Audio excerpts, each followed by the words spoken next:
At first we were using methadone to help patients detox, and then after several years we implemented the acupuncture.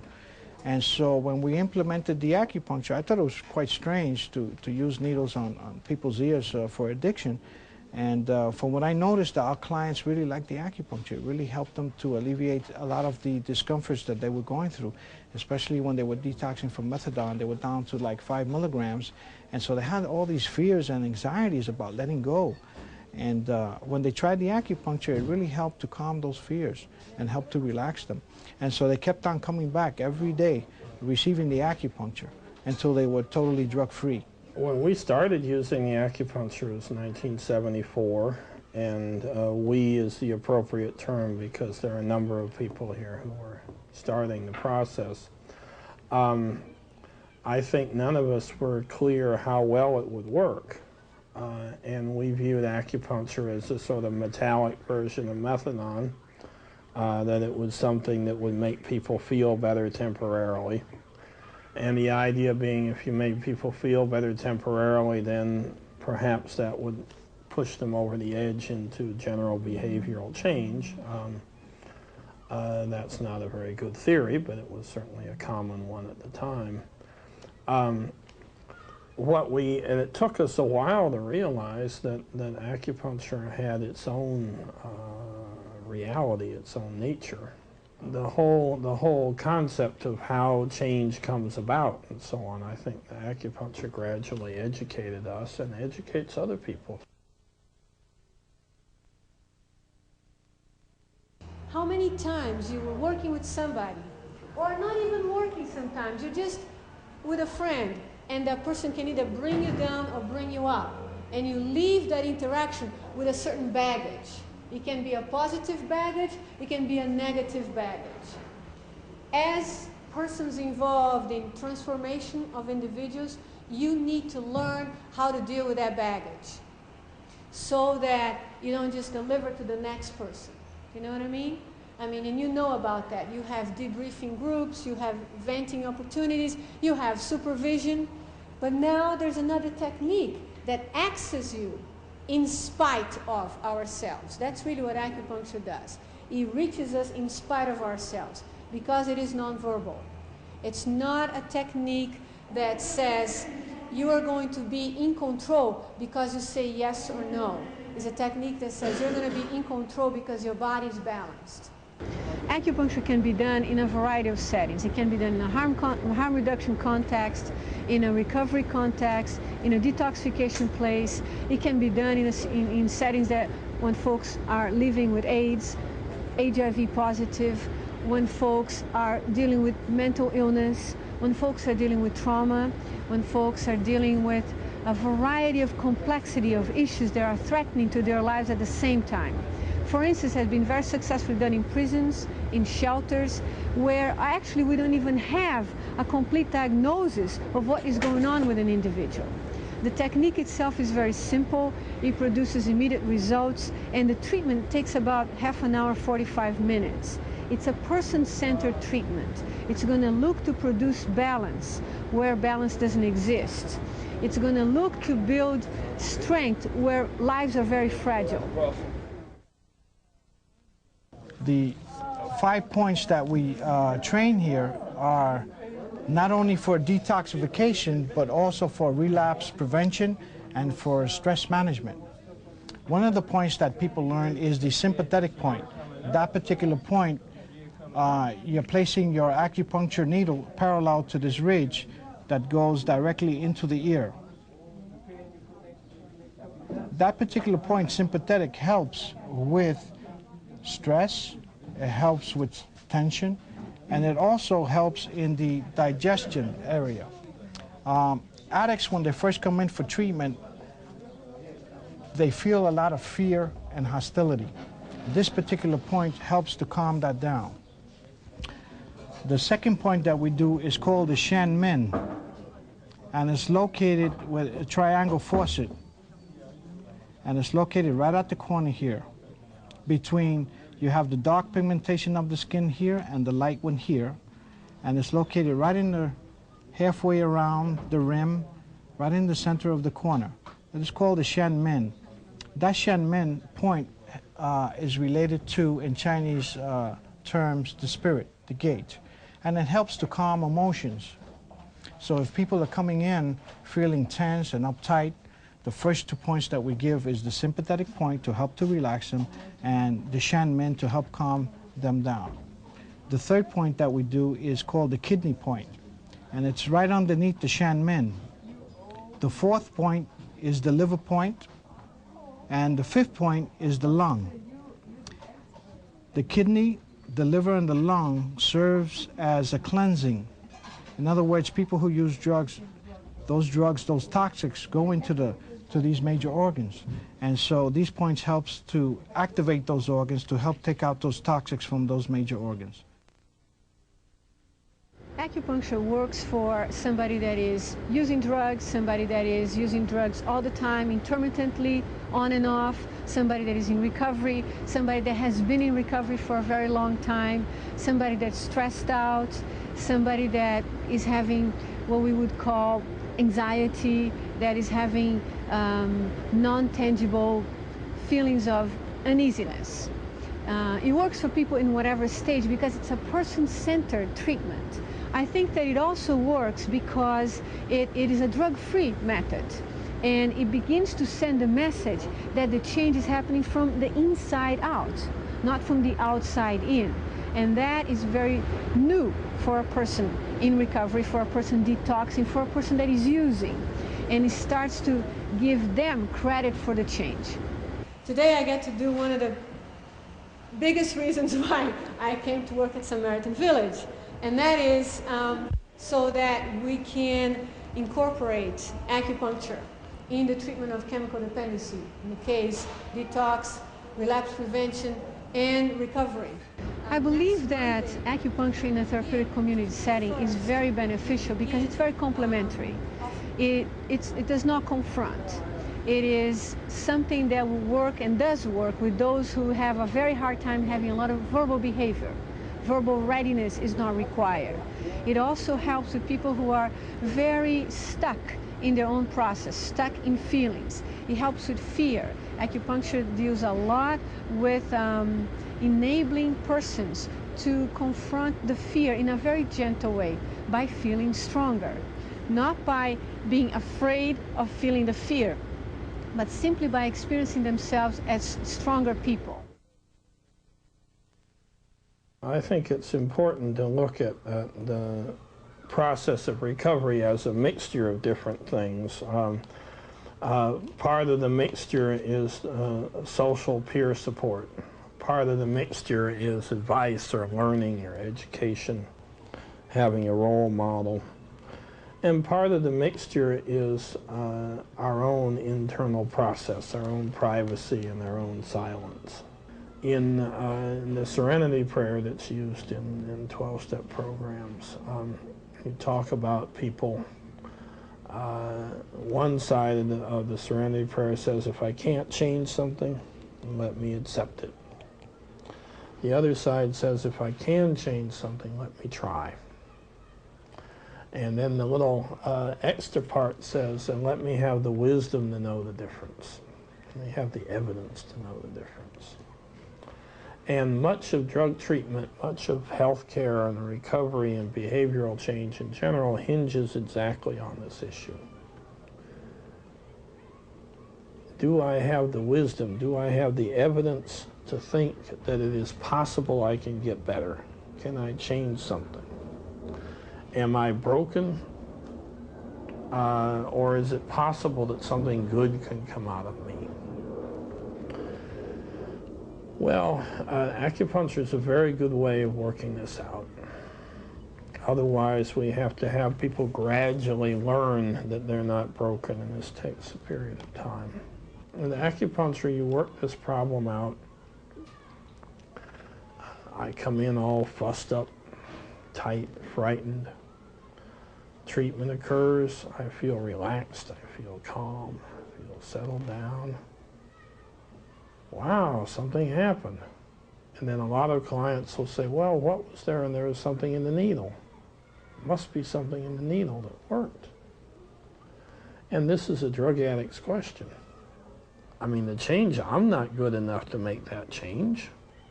I'm not good enough to go from nervous to calm. There must be something in the needle. Something was done to me to do this. That's why I buy drugs. That's why I buy aspirin. Something is done to me. And if someone says, for instance, that you have a cold, you have a flu, no one ever seems to talk about the fact that their own immune system gets rid of this viral problem. Oh no, I need something done to me. Well, that's false. The main problem, oh, it just went away. No, it didn't just go away. You have an immune system that made it go away. But we're very attached to the consumer's concept, right? That there's nothing good in here, so I have to buy all this stuff out here. And so there must be something in the needle. There must be something good in the needle. Well, the person comes back 2 days later. I don't deserve to relax today. I did so many bad things. I did so much problem. Needles don't care. Person settles down anyway. And now I realize there's not only something good inside me, something with potential for relaxation, real value, but what is inside me is totally forgiving. Even though there's a sin, or a layer of sin up on my head somewhere, what is inside me forgives me. Every time. The person says, wow, just within me in 10 minutes of this treatment, I can see that I can be thoughtful, I can relax, I can have quiet space, I can forgive myself, I can be quiet and calm even though I was a bad person 2 hours before. Wow, all these things are there. I should try to grow up, right? I may be better than I thought I was. I should try to grow up and get a job and make friends and talk to people. My job is to teach them the 5-point location, and to not only teach them, but also to work with them with their fears. They have a lot of fears about inserting needles into people they have never met before. So we sort of like do a little exercise in the training room. They're asked to place it into plastic ears. So they learn the points. Once they learn the points, but they're using the plastic ear as a model. And then after they learn that, what I do is I give them some acupuncture points so they can take home needles, so they can take home and they can practice at home on a potato or on a orange or anything that they can insert it in. And then after that, we have them pair up, so they work as partners. And then when they're working as partners, they're able to insert the needles in their partner. And after they finish doing that, they look at their point location to see if their points are correct. And if they're not, and then they're taught. You know, after a couple of days, they're able to come downstairs here to the clinic, and they start doing patients. Once he sticks me and I lay back, I feel real relaxed. Like right now, all this pain, it seems like it's just, the evil just comes right out of me or something. Makes me feel good, like I'm baptized. Makes me feel real good. In a harm reduction context, acupuncture is also very conducive to help building the group, building the relationship that those settings are looking to do. It begins to break the isolation of the drug user. It begins to provide that context in which bonding takes place. It actually is a very good vehicle for furthering the social dimension that is so essential for support, for mirroring, for understanding of what the process of change is.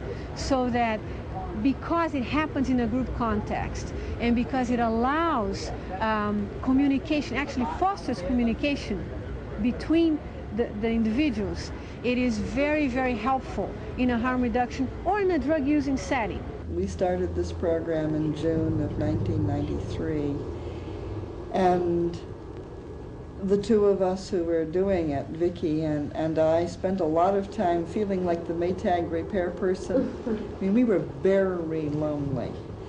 But since we realized this was a very new program to this community, wherever, street fairs, block parties, health fairs, wherever anyone was tabling for needle exchange, not doing exchange, but handing out materials on what happened here.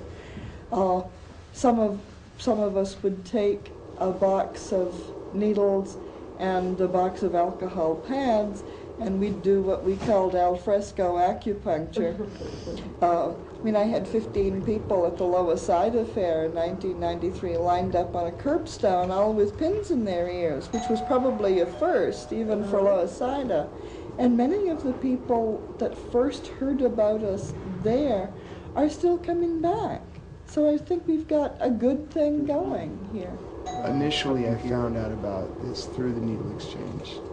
I started coming here about 2 or 3 months ago, and I was coming a lot before I really started to get it together as far as like the recovery thing, because I was still using them. But I was coming here regularly, and I was noticing that it was having an effect even so. And now that I've been clean for a couple of weeks, of course, the effects are even better. Like I said, when I first started coming, I wasn't clean, I was still using. Mm-hmm. But I found that, coming here and regularly, it was like, I'm not sure exactly how to describe it, but it was like, well, just making a regular effort, to think about it.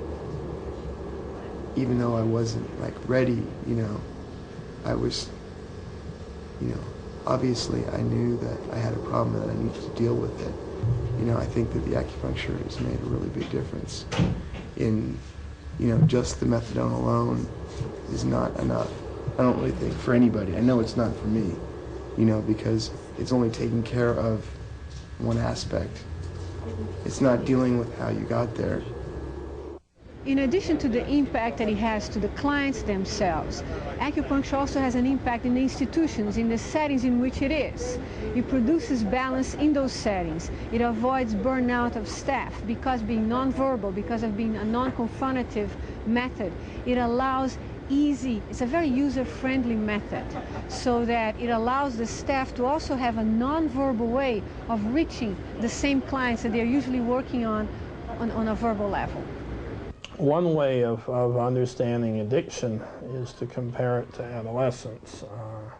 Adolescence is nature's method of going from dependence to independence. Most adults look at adolescence very negatively, and that it is a crass, difficult time. The questions that an adolescent asks and the questions that a newly sober person asks are very similar. What do I look like? What am I going to be like when I'm all grown up, when I'm all sober? Will anybody like me? Will I like me? Will there be any place for me? Does all this mean anything? Aren't my troubles, aren't my pimples so big that everything else is just small beside it? Aren't my sins so big that how can anything overcome those things? And if you have a helpful parent that says, oh no, you're a good-looking kid, your pimples aren't very big, pimple suddenly gets bigger. Because these are things that cannot be solved by outside advice. They have to be solved by having a slow realization of who you are from inside, from a consciousness. So acupuncture is one of the very few ways, because a person in this situation can't learn yoga or Tai Chi, or they can't learn any meditation. They don't have any ego strength, any sense of anchoring to learn that. So I'm going to teach you a similar skill. The skill of being quiet, of being natural, animal skill, simple, direct, whole body skill. We offer acupuncture here at GMHC as part of SUS's services, and SUS is a Substance Use Counseling and Education, and we offer an acupuncture clinic 4 evenings a week, Monday through Thursday from 5 to 6:30. We offer it at that time because we find that it's easier for people to come in. A lot of the people are working, And a lot of them are coming in for individual assessments, they're coming in for counseling, they're coming in for group services, and the acupuncture is a real useful thing to happen before the services begin. Breathe in and let it go. What I see a lot is when people come in here, they're not necessarily ready to talk about any kind of specific problem. Like they'll come here saying that it was suggested to them that they come and get an acupuncture treatment, that it might be helpful for them. They won't lead on to necessarily in the beginning what it's about, but it seems to have a big connection with the services that we provide, that people are looking to make some kind of changes and they don't know where to start talking about it. And if they come here and say they're here for acupuncture, it's the beginning of them just being here, and then the conversations about why they're really here begin to happen. I started coming like twice a week, but now I try to come 3 or 4 times a week, and I just come here, they stick me, you don't even feel it. As long as you relax, you breathe in, breathe out, they put them in, and sometimes I just like zonk out for like 45 minutes to an hour, and then I wake up and I'm just ready to go and run a marathon for like a day or two. I sleep better. I have no more cocaine or alcohol addictions. I've given up smoking. I sleep well, and just much more even. My patience and level of tolerance has increased. I'm much more focused, and this gives me time to think about things I would normally never entertain. Let's face it, how many people just sit in a chair for an hour doing nothing? But here, you put them in, and you just let your mind run free, and it works. I talk a lot. Talking is real important for me. And to see that there's another side of giving to a person in a nonverbal way was new for me. I said to myself, how can this work? If I don't talk to them, how can I know what's going on with a person? And they asked me to believe in the process of allowing the treatment to be nonverbal. And through that, I saw that in time, people started trusting me. I feel like giving the acupuncture is me being able to give something to someone else that, not that I have, but that I can play a part in. And that kind of works for me. The farmer, for instance, will plant seeds in the autumn. They leave them lay and don't touch them during the winter. And then when the plants start to grow, they put little sticks in the ground and so on to give guidance to the plant in the springtime. And that farmer has to know, what is the seed when do I help? If the seed is still deep underground and I decide I want to diagnose this person, why don't they like themselves? I'm going to dig up the ground and find that little seed. What I'm going to find is a dead seed. Because the potential for change is killed by that early exposure, that early diagnosis. And yes, the professional may have some theory they write in the paper about why the person doesn't like themselves.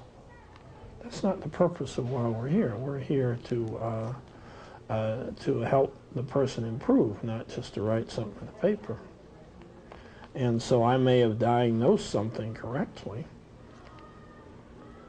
but if the seed died, if the possibility for change dies, then I haven't done anything. In fact, I've done something a little harmful. Acupuncture helps the therapist be more patient, and it helps stabilize this patient, the client, while seeds are still growing, while deep-seated issues are still developing. If we really want to change this, we don't need to list and worry all the time. Let's use the process of nature. Nature changes things in the right time and in the right season. So we can presume there are seeds in the air all the time, that there's the potential for change is there. And let's be a good farmer and not dig up the ground in the winter and wait till that seed sprouts.